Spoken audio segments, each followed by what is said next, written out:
Good morning बच्चों। Sanjay public inter college की online classes में आपका स्वागत है। हमारा चैप्टर सेकंड चल रहा है, ठीक है।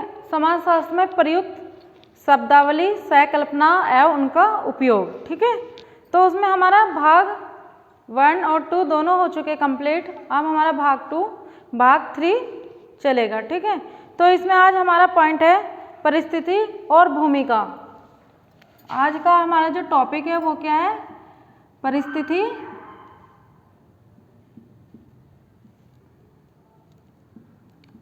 एवं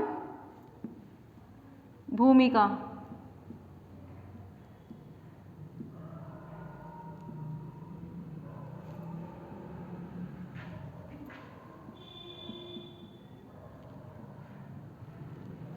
परिस्थिति एवं भूमिका, यह हमारा क्या समाज में क्या क्या भूमिका है, यह क्या परिस्थिति है समाज के व्यक्तियों की, इस बारे में जानकारी लेंगे, ठीक है। तो समाज की जो दो मुख्य सहकल्पनाएं हैं, हमारा किस चीज़ पर बात हो रही है? समाजशास्त्र में प्रयुक्त शब्दावली या सहकल्पना। तो हमारी जो समाज में सहकल्पना है वो क्या मुख्य 2 भागों में बांटी गई है, ठीक है। कौन कौन से? परिस्थिति एवं भूमिका। जो हमारे समाज में सहकल्पना को विभाजित किया गया है या बांटा गया है वो कौन सी है? परिस्थिति एवं भूमिका। इन दोनों में क्या उसे डिवाइड किया गया। इसमें कहा गया है कि समाज में इन दोनों सहकल्पनाओं को जुड़वा सहकल्पना के रूप में देखा गया है। जो हमारी ये दोनों चीज सहकल्पना है, परिस्थिति और भूमिका, इनको क्या जुड़वा सहकल्पना के रूप में देखा गया है। और अर्थात इसका एक साथ ही क्या किया जाता है? अध्ययन किया जाता है। अगर हम किसी चीज की बातें करें समाज में या किस परिस्थिति या भूमिका की, तो क्या हुआ उसका जो अध्ययन है क्या इन्हें जुड़वा सहकल्पना कहा गया और इसका अध्ययन क्या एक साथ किया जाता है। परिस्थिति से आज से समाज समूह में एक ऐसी स्थिति से है, सभी समाजों तथा समूह में अनेक स्थितियां होती है। जो हमारे समाज में है या समूह है, व्यक्तियों का जो समूह है उनकी क्या सभी की स्थितियां क्या होती है? अलग अलग होती है। समाज में समूह की जो परिस्थिति होती है या भूमिका होती है वो क्या होती है? अलग अलग होती है। समूह का हर एक व्यक्ति इस प्रकार के अनेक स्थितियों पर अपना अधिकार बनाता रहता है। और जो हमारे समूह में, जो हमारे समाज में जो व्यक्ति है वो क्या करते हैं? इस प्रकार की अनेक स्थितियां या परिस्थितियां उनके सामने आ जाती हैं, तो उन पे क्या उनका वो अपना अधिकार जमाते हैं या अपना अधिकार मानते हैं। सामाजिक स्थितियों में कुछ अधिकार तथा कर्तव्य जुड़े होते हैं। और जो हमारे समाज में सामाजिक स्थितियां होती है या परिस्थितियां या भूमिका होती है व्यक्ति की, उसमें क्या कुछ अधिकार उनके या कुछ कर्तव्य उनके जुड़े हुए होते हैं। तो इसमें क्या कहा गया है? परिस्थिति व्यक्ति को समाज में प्राप्त स्थान है। और क्या जो हमारी ये परिस्थिति है इसमें क्या जो समाज के जो व्यक्ति है उसमें क्या इसका महत्वपूर्ण स्थान है, या जो समाज में क्या इसकी परिस्थिति व्यक्तियों के प्राप्त है। जो परिस्थितियां जो समाज में है वो क्या व्यक्तियों को प्राप्त होती है। तो ऐसे क्या जो समाज में परिस्थितियां हैं वो 2 प्रकार की। इसमें फिर आपका इसमें कहा गया है कि परिस्थितियां, ठीक है, परिस्थितियों को भी 2 प्रकार में बांटा गया है। जो हमारी परिस्थितियां हैं उन्हें भी क्या 2 भागों में बांटा गया है। और ये किसने बांटा? रॉल्फ लिंटन ने।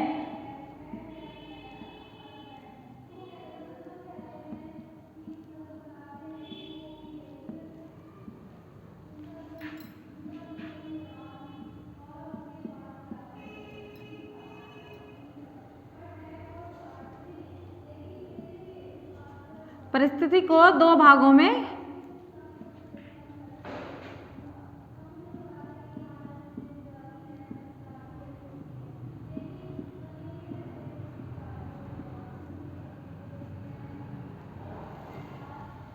जो परिस्थिति है रॉल्फ लिंटन ने इन्हें क्या 2 भागों में बांटा है।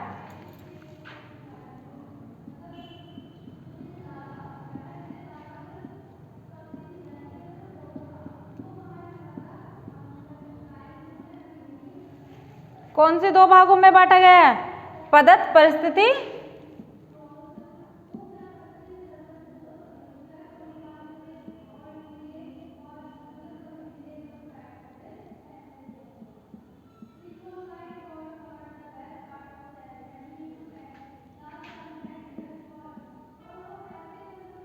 पहली कौन सी हमारी पदत्त परिस्थिति और दूसरी हमारी है अपदत्त परिस्थिति। ठीक है, नहीं सॉरी, पहले हमारी पदत्त परिस्थिति, दूसरी है अर्जित परिस्थिति।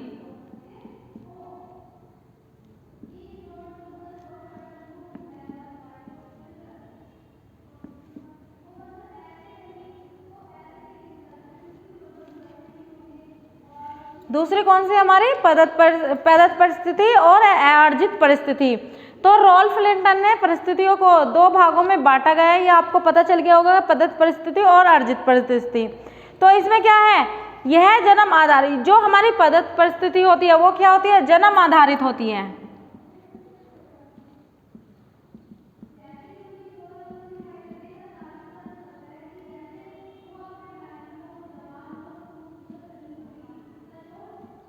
यह पद्धति जन्म आधारित होती है और अर्जित परिस्थिति क्या होती है, अपने गुणों से, यह व्यक्ति अपने गुणों के आधार पर प्राप्त करता है। यह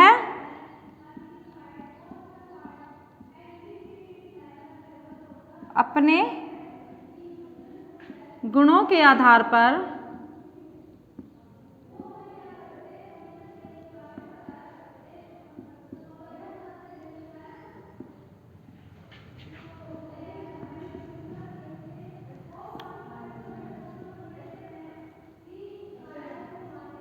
यह अपने गुणों के आधार पर प्राप्त करता है। तो ये आपको समझ में आ गया।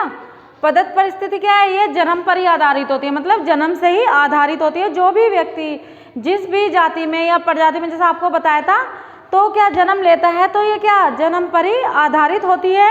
और अर्जित, अर्जित माने प्राप्त करी हुई, तो ये क्या हर व्यक्ति या कोई भी व्यक्ति अपने गुणों के आधार पर उसे प्राप्त करता है। इसके मुख्य आधार भी हैं।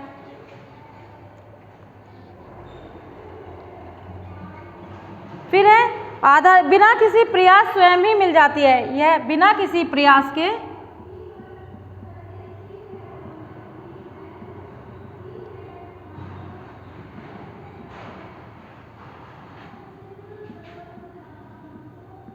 स्वयं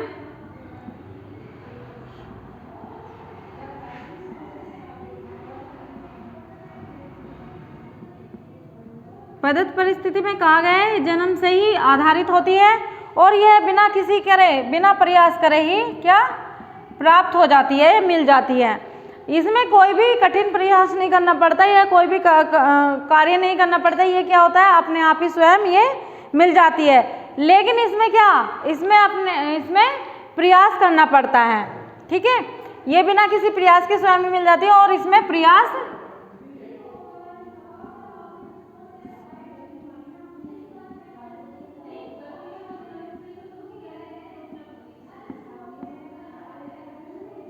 इसमें प्रयास करना पड़ता है।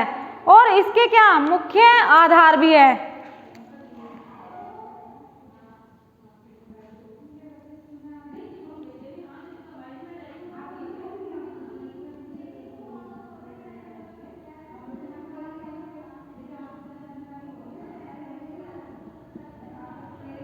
इसके मुख्य आधार हैं, कौन कौन से हैं, इसमें है जाति, जन्म, नातेदारी। ठीक है, इसमें जाति है, जो भी सदस्य होता है वो एक ही जाति में क्या जन्म लेता है तो उसी जाति का सदस्य कहलाता है। और नातेदारी मतलब रिश्ते नाते बनाते रहते हैं। और लिंग भेद, इसमें और क्या है, लिंग भेद,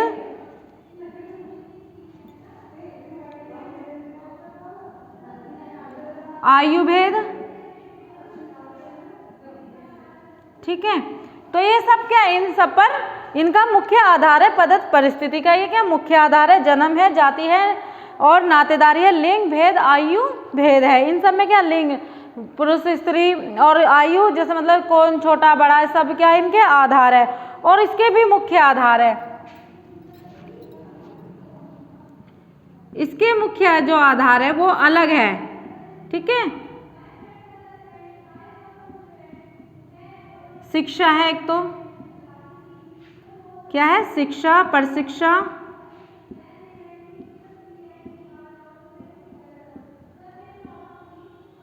राजनीतिक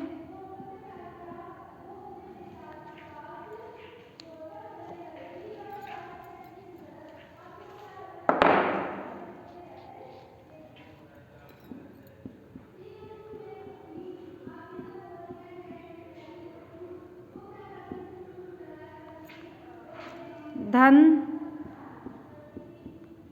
ये सब क्या इसके मुख्य आधार हैं। ठीक है, ये अर्जित, क्योंकि देखो ये हमें अर्जित करनी पड़ती है, ये हमें जन्मजात नहीं मिल जाती, ये क्या है, अर्जित का मतलब है ये हमें हासिल करनी पड़ती है शिक्षा लेकर, प्रशिक्षण से, प्रशिक्षण, ठीक है, या राजनीतिक दल से, या धन और दौलत, ये सब में क्या हमें क्या करना पड़ता है, इन सबको हमें क्या करना पड़ता है, इन सबको हमें अर्जित करना पड़ता है। ठीक है, तो आपको ये समझ में आया कि प्रदत्त परिस्थिति और अर्जित परिस्थिति क्या है। प्रदत्त परिस्थिति जन्म पर आधारित होती है, इसमें किसी प्रयास किए बिना ही क्या सब कुछ हमें हासिल हो जाता है, मिल जाता है, लेकिन हमें इनमें क्या प्रयास करने पड़ते हैं, अर्जित करना पड़ता है हम सबको, हमें, है ना।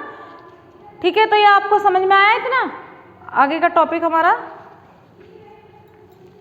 और ये भी रखना है परिस्थिति, जो परिस्थिति और भूमिका है, जो परिस्थिति के बारे में किसने कहा था, राइटर थे रॉल्फ लिंटन। ठीक है, तो ये रॉल्फ लिंटन ने कहा था।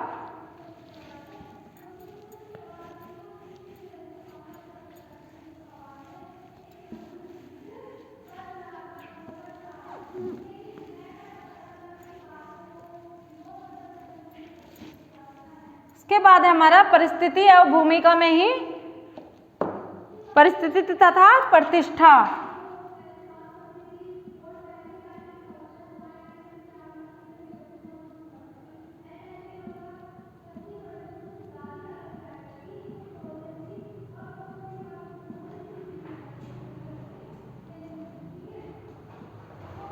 परिस्थिति एवं प्रतिष्ठा, फिर है हमारा भूमिका संघर्ष,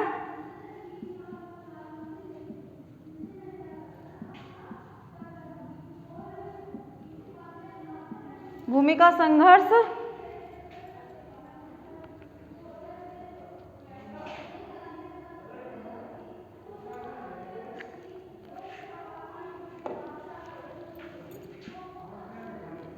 भूमिका स्थितीकरण,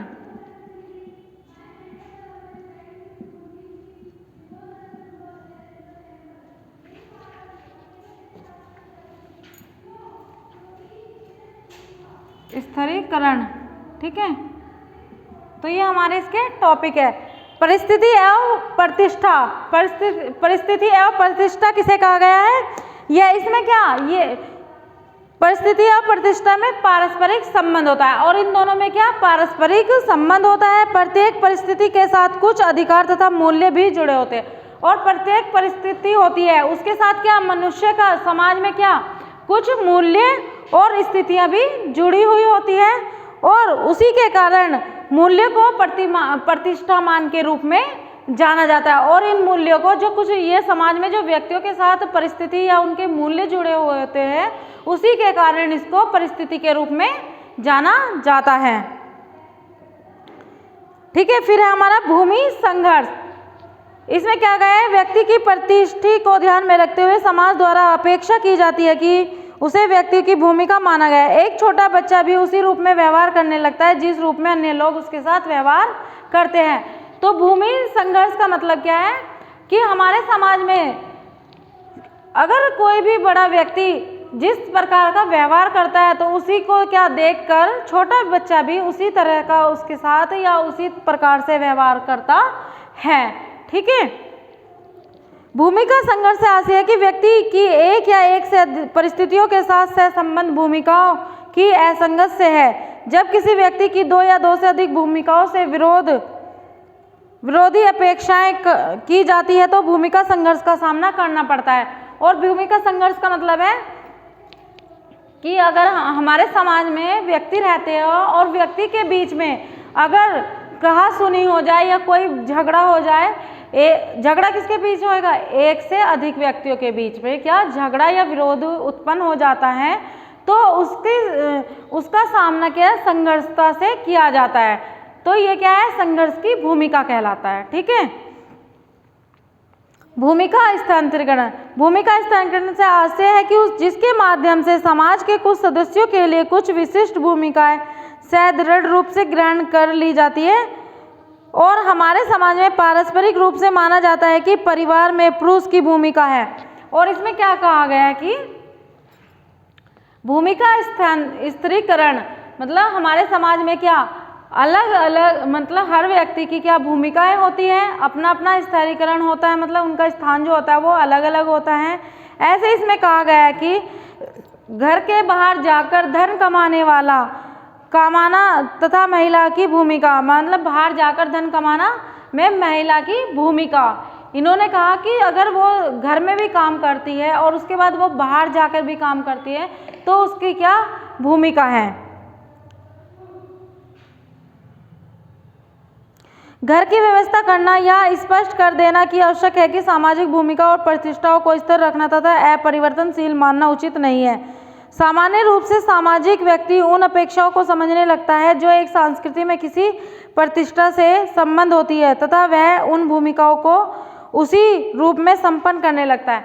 जैसे कि इसमें कहा गया है कि अगर कामकाजी महिलाएं होती है वो क्या करती है, वो बाहर जाकर भी काम करती है और अपने घर के अंदर का जो कार्य होता है वो भी उसे क्या संपूर्ण करती है।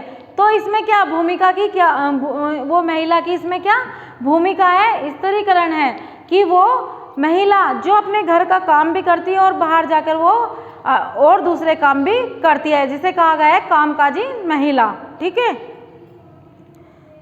उसके बाद है इसमें हमारा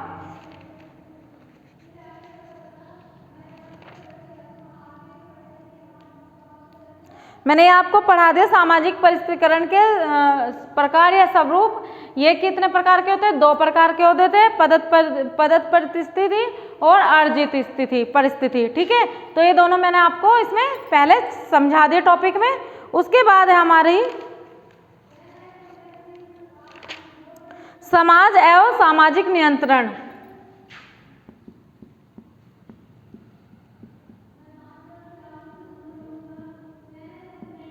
सामाजिक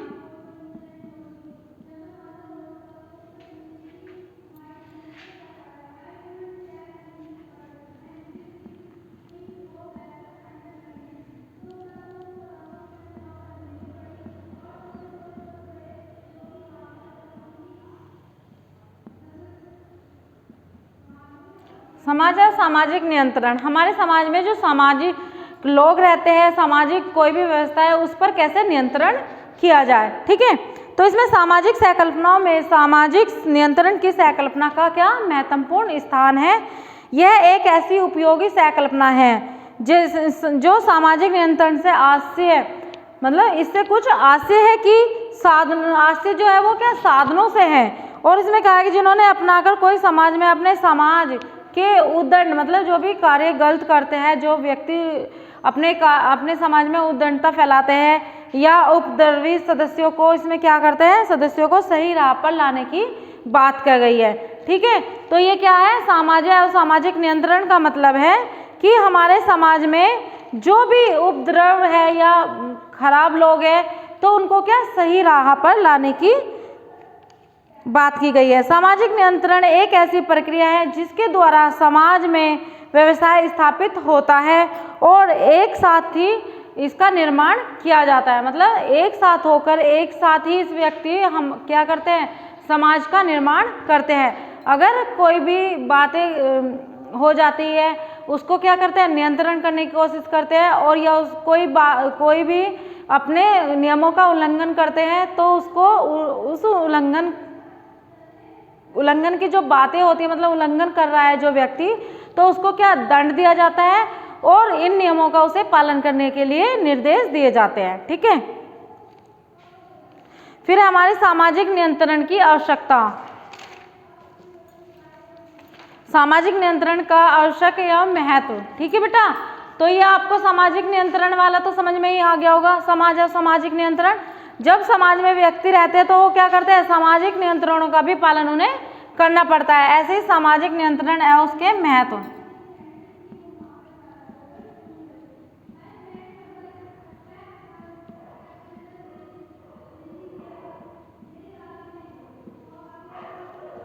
आवश्यकता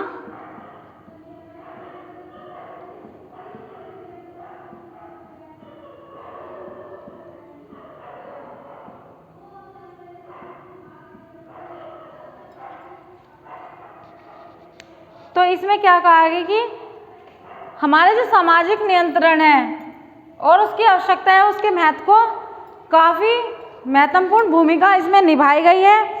इसमें क्या कहा गया है कि जो हमारा सामाजिक नियंत्रण है या उसकी आवश्यकता या उसके महत्व के बारे में जो बातें की गई है उसमें अलग अलग क्या पॉइंट दिए गए हैं। पहले हमारा है सहयोग, सहयोग का जन्मदाता।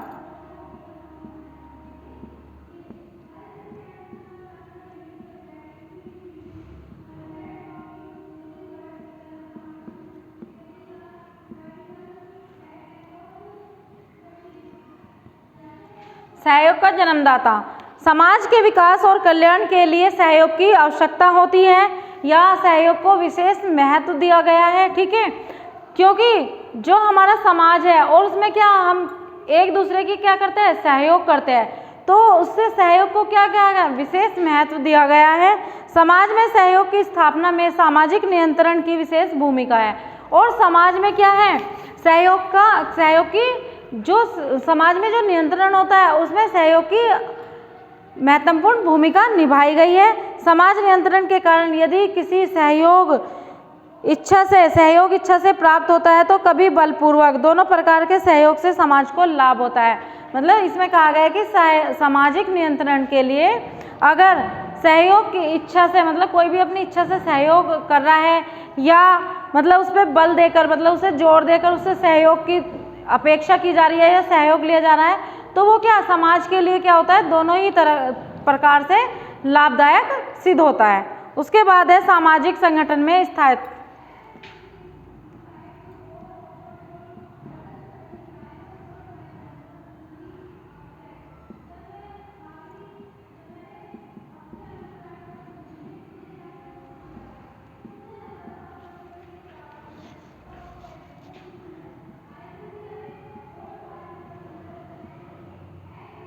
सामाजिक संगठन में स्थायित्व, तो इसमें कहा गया है कि सामाजिक नियंत्रण द्वारा समाज में स्थायित्व बना रहता है। और सामाजिक नियंत्रण, समाज में जो सामाजिक नियंत्रण है उनके लिए क्या, यह स्थायित्व बना रहता है। प्रत्येक व्यक्ति इस भय से सामाजिक नियमों की अवहेलना नहीं करता और सामाजिक नियंत्रण के कारण से जो स्थायित्व संगठन है, मतलब एक संगठन बनाया जाता है और उसमें सभी नियमों का पालन करने मतलब सभी पालनों के नियमों की चर्चा की जाती है। और कोई भी व्यक्ति अपने समाज में किसी भी समाज के जो नियंत्रण होते हैं या नियम होते हैं उनकी अवहेलना नहीं कर सकता। ठीक है, उसका क्या भय रहता है उसे, और कहीं उसे दंडित न किया जाए, इस प्रकार से सामाजिक नियमों के अनुसार कार्य भी करता है। और उसको क्या, जो हमारे समाज में जो भी व्यक्ति गलत कार्य करता है और यह नियमों का उल्लंघन करता है या अवहेलना करता है तो उसको भय रहता है, उसको डर रहता है कि कहीं मुझे दंड ना दिया जाए। तो वो इस दंड के कारण, मतलब इस भय के कारण कोई भी गलत कार्य नहीं करता और जो भी नियम लागू किए जाते हैं उनका पालन करता है। सामाजिकरण में सहायक,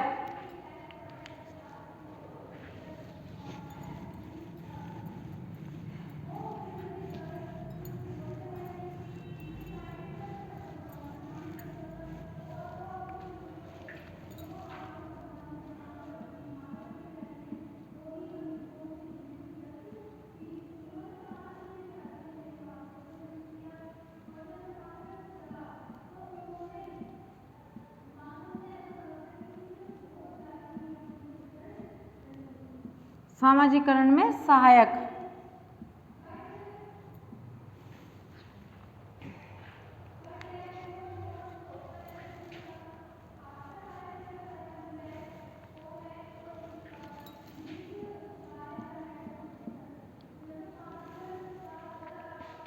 सामाजिकरण में सहायक, इसमें सामाजिक नियंत्रण व्यक्ति के सामाजिक नियम में सहायक होते हैं और सामाजिक नियंत्रण व्यक्ति को अपने ऊपर एक सत्ता का अनुभव होता है। और जो सामाजिक नियंत्रण होता है उसमें क्या करता है, सामाजिकरण में क्या करता है, ये सत्ता का नियंत्रण करता है।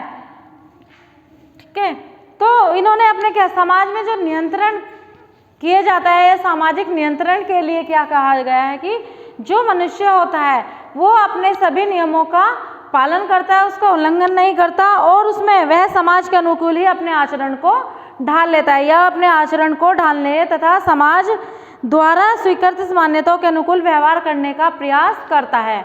और ये व्यक्ति ये सोचते हैं कि हमारे समाज में सामाजिक नियंत्रण का उल्लंघन करना किया जाए, तो वो उसी प्रकार से समाज के जो नियम होते हैं उसी प्रकार से अपने आचरण को या अपने व्यवहार को ढालने की कोशिश करते हैं।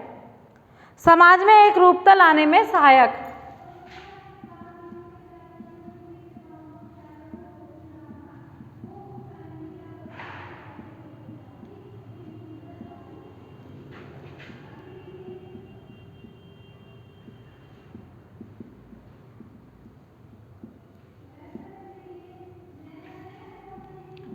जो हमारा समाज है उसमें सामाजिक नियंत्रण किसके आधार पर होता है? जब हमारे समाज के व्यक्तियों में एकजुट हो या एकता हो, ठीक है, उनके अंदर कोई भी ऊंच नीच या भेदभाव का आचरण नहीं होना चाहिए या व्यवहार नहीं होना चाहिए, ठीक है। सामाजिक नियंत्रण द्वारा समाज के स्वरूप में एकता उत्पन्न होती है, और उनके व्यक्तियों के जो बीच एकता उत्पन्न होती है उसी से हमारे सामाजिक नियंत्रण पर लागू किया जा सकता है। और समाज के जो सदस्य व्यवहार नियंत्रित होते हैं, और समाज के जो व्यक्ति होते हैं वो क्या होते हैं, उनके व्यवहार में भी क्या नियंत्रण होता है, एकता। अगर हमारे समाज के व्यक्तियों में एकता नहीं होगी तो सामाजिक नियंत्रण पर भी मतलब लागू नहीं होगा या उस पर कार्य नहीं कर सकते।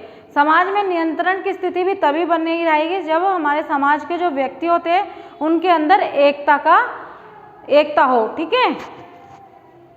परंपराओं की सुरक्षा, फिर है हमारी परंपराओं की सुरक्षा।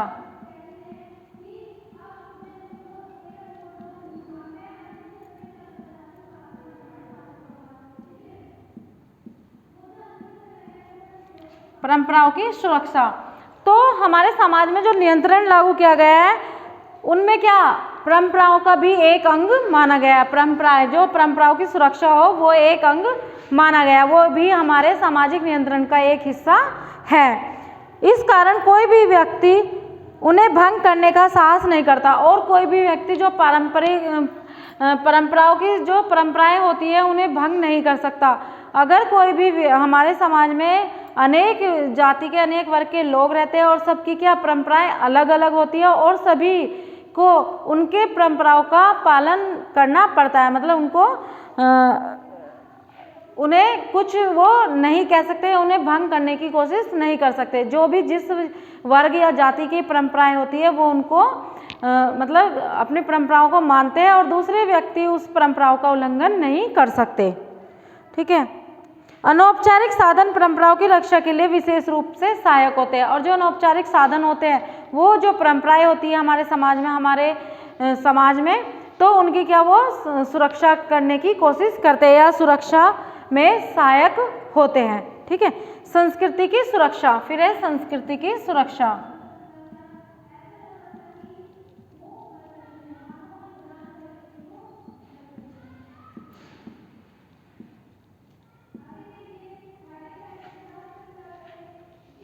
संस्कृति की सुरक्षा, तो जो परंपराएं होती है या रूढ़ियाँ होती है या संस्थाएं या आदि संस्कृति के अंतर्गत ही आती है। जो हमारी परंपराएं होती है या प्रथाएं होती है या रूढ़ी या संस्थाएं होती है वो सारी क्या होती है, हमारी संस्कृति के अंदर ही आती हैं, और इसके द्वारा सामाजिक नियंत्रण होता है। और इन्हीं के द्वारा क्या होता है, हमारे समाज में जो सामाजिक नियंत्रण होता है।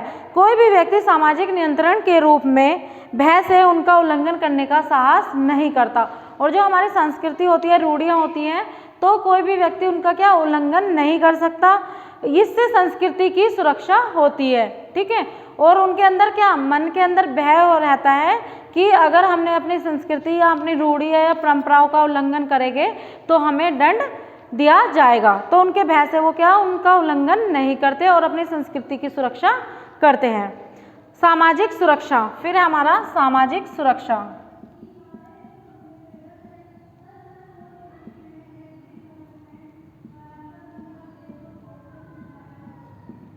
ठीक है, तो इसमें भी सामाजिक जो हमारा समाज है उसमें सामाजिक नियंत्रण के लिए सामाजिक सुरक्षा भी बहुत आवश्यक है। तो इसलिए व्यक्ति की संपत्ति आदि की सुरक्षा सामाजिक नियंत्रण द्वारा ही संभव होती है। सामाजिक नियंत्रण मतलब जो भी व्यक्ति के पास संपत्ति होती है तो वो क्या सामाजिक नियंत्रण द्वारा ही संभव होती है। और सामाजिक नियंत्रण के साथ राज्य की शक्ति जुड़ी होती है।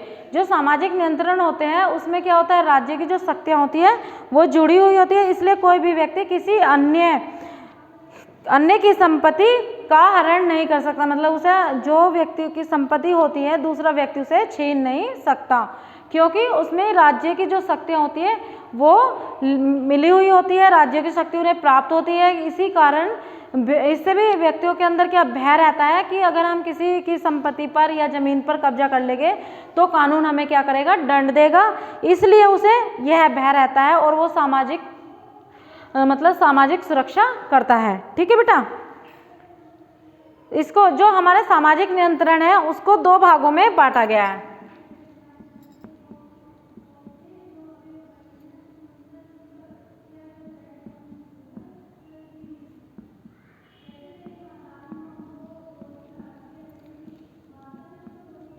दो भागों में बांटा है। कौन सा? औपचारिक और अनौपचारिक।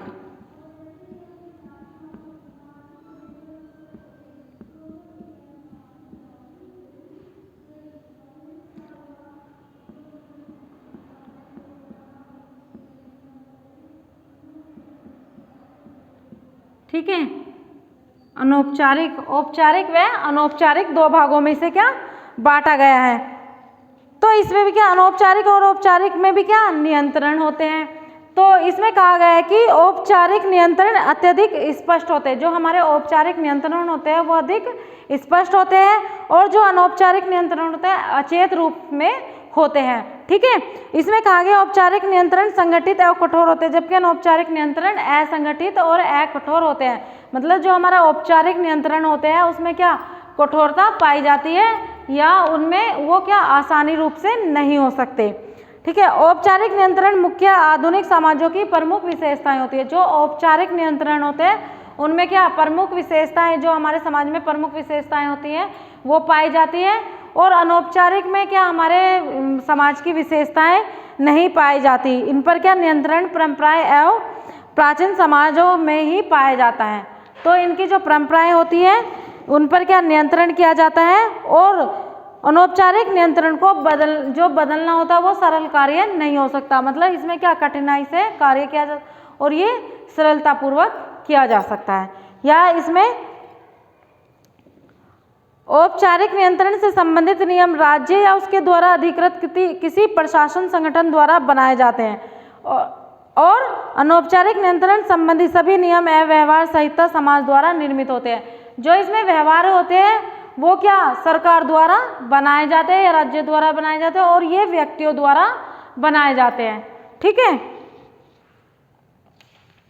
और हमारे अनौपचारिक जो नियंत्रण होते हैं उसमें क्या क्या आता है, विश्वास आता है, धर्म आता है, सामाजिक आदर्श आते हैं, जो हमारे अनौपचारिक है।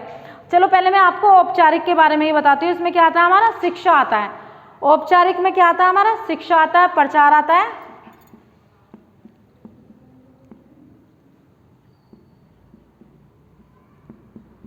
ठीक है। और अनौपचारिक में हमारे क्या आता है, धर्म आता है। इसमें हमारा क्या आएगा, धर्म आ जाएगा, सामाजिक आदर्श,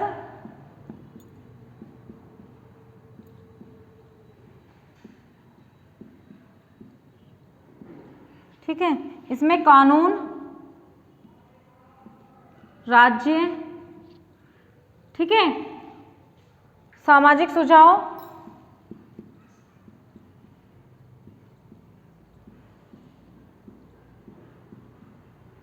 कि हमारे इसमें क्या अनौपचारिक में क्या धर्म है, सामाजिक आदर्श है और सामाजिक सुझाव है। और ऐसे इसमें क्या विश्वास की भी बात की जाती है।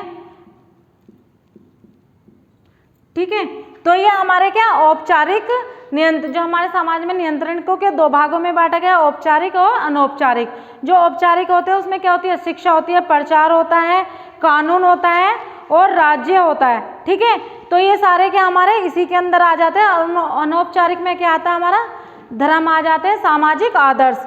और हमारे जो समाज में सुझाव दिए जाते हैं वो भी हमारे किसके अंदर आएंगे, अनौपचारिक के अंदर ही आते हैं। ठीक है बेटा, तो ये आपको समझ में आया। ये आज हमारा जो चैप्टर था यहीं पर ख़त्म होता है, ये इतना ही था। ठीक है, तो आपको ये क्या करना है, इसके नोट्स भी बनाने हैं और जो बात समझ में ना आए प्लीज़ मतलब ये पढ़ो भाई, यूट्यूब में तुम्हें पढ़ाया जा रहा है, यहाँ पर अपना ध्यान करो। ठीक है, और बच्चे, मैं तो यही कहूँगी अधिक से अधिक बच्चे स्टडी करना शुरू कर दो, क्योंकि तुम्हारे एग्ज़ाम, तुमने बहुत से बच्चों ने ये क्या अपना एग्ज़ाम भी नहीं दिया। ठीक है, तो अपना ये क्या हमारा यहाँ पर चैप्टर हमारा क्या होता है, कंप्लीट हो जाता है। और उसके क्वेश्चन आंसर वगैरह जो भी है, आपको अगर नहीं समझ में आ रहे तो आप वो हमसे पूछ सकते हो, समझ सकते हो। ठीक है, थैंक यू।